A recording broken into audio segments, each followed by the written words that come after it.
Object creating CS2003 Computer Networks Lab. Experiment number 5, Static Routing Configuration. In this video, we're going to see how we can perform static routing configuration using Cisco Packet Tracer. So this is the topology we're going to work with, and I have already set all the interfaces enabled. And consider this LAN 1. So for this LAN 1, there are total 3 remote LANs, right? Remote networks.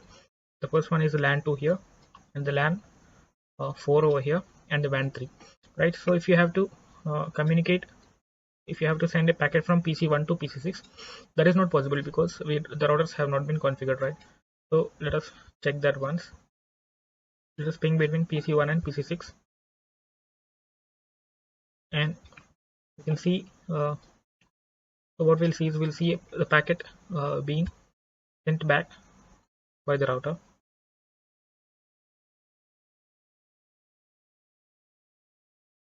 Fine. So the ping will be failed. So what we'll do is we'll configure the routers. Fine. First we'll start with this one. So before that, let us once view the routing table. This is the routing table, right? So no static networks have been added so far. So we'll add, of course, we're going to add this LAN 4 into the routing table. To do that, let us get into the configure mode, configure terminal, and we'll use the command iproute, and we have to give the network address of the LAN 4, that is 40.40.1.1.0 subnet mask. So this can be done, the static routing configuration can be done in two ways: by giving the actual exit interface, or by just mentioning the next hop IP address. So first we'll start with the next hop IP address, that is if you have to send a packet from PC1 to the LAN 4. So what we'll do is we'll choose this connection, so which is this interface, which is SE3/0, that is serial interface 3/0. So just give the interface name there and just press enter. Now once we look into the the routing table, whether the entry has been added or not, you can see then the LAN 4 entry has been added via serial 3/2, that is the exit interface. So that is not enough to send a packet, because the reply has to be sent by PC6 to this PC1, right? So for that we need the configuration of this router as well. Let us do that. Click on configure mode and use the same IP route command, and we have to give the network address of the first LAN, and now we're going to give the next hop IP address. Fine. The next hop IP address will be this one, 202.165.200. So usable IP address is 201. We'll give that. Before that, we have to give the subnet mask. Sorry.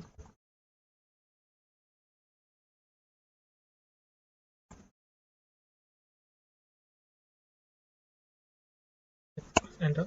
So that's it. We'll once look into the routing table whether the entry has been added or not.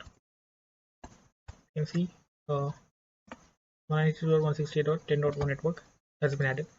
So now what we'll do is we'll try to ping between this LAN 1 and this LAN 4 and PC1 and PC6. Now we'll see the packets moving.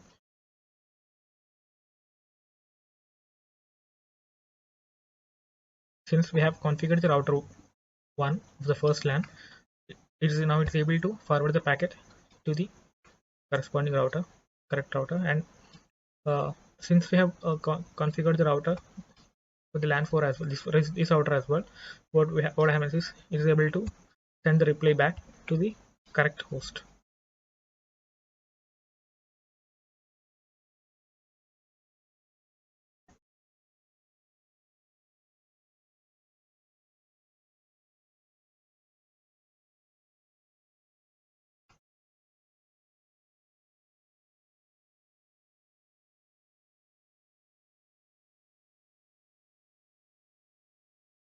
You can see the packet it will successfully sent to the LAN 1 and the status is successful. Fine. So we're going to configure this way for all the remaining remote networks as well. Fine. So far we have configured this LAN 1 and LAN 4, right? So we're going to do it for the LAN 3 as well. So since this router has already been configured, so to enable the communication between the LAN 3 and LAN 4, so we just have to configure this router. Just have to give the entry of the IP network address of this LAN 3. So we'll do that. IP route and LAN 3 address, that is 30.1.1.0 subnet mask, and the exit interface, that is AC3/0.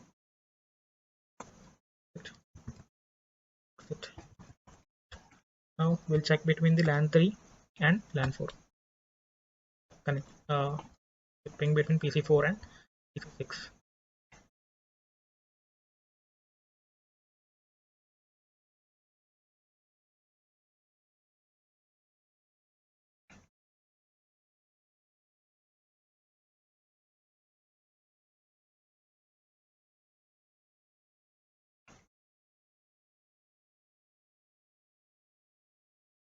Packet has been forwarded to the LAN 4. Now the PC6 will send a reply back.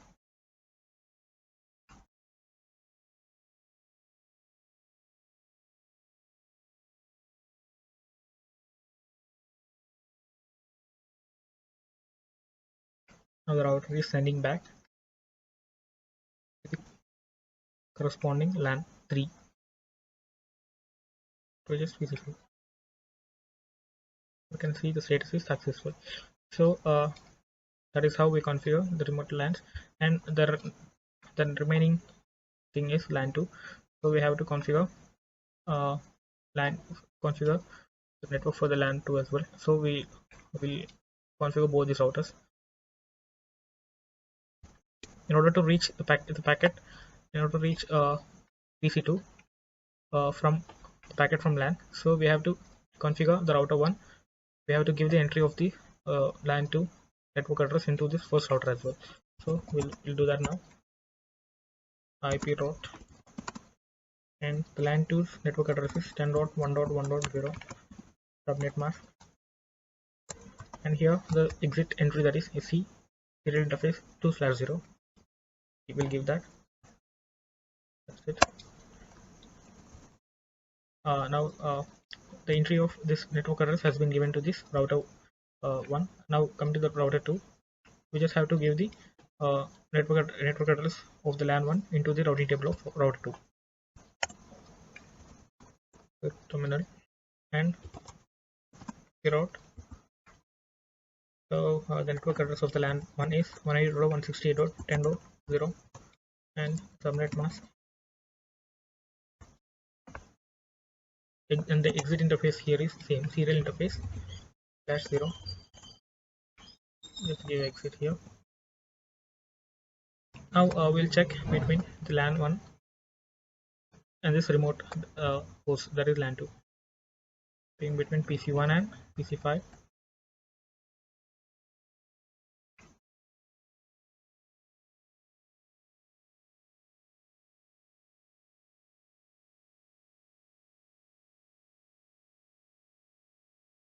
Now the router is forwarding the packet to the second router.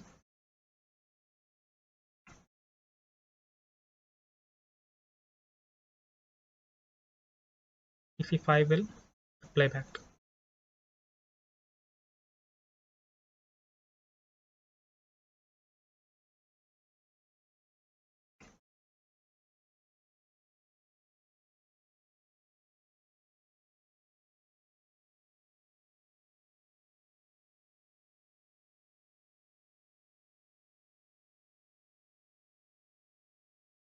You can see the last status is successful.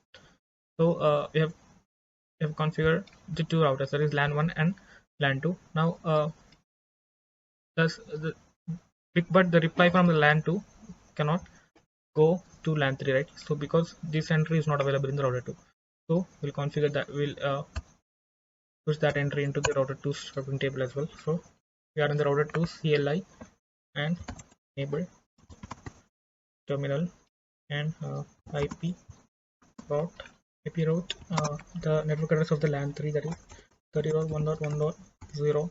Subnet mask, sorry, mask is 0, and the exit interface from the router, from this router, that is SE2/0, serial interface 2/0.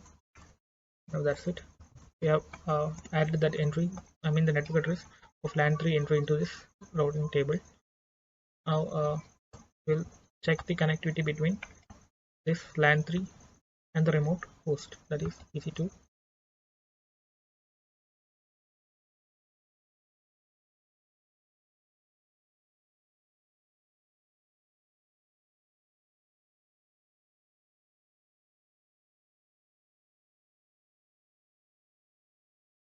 Now the router 2 will forward the packets to the destination, that is PC2.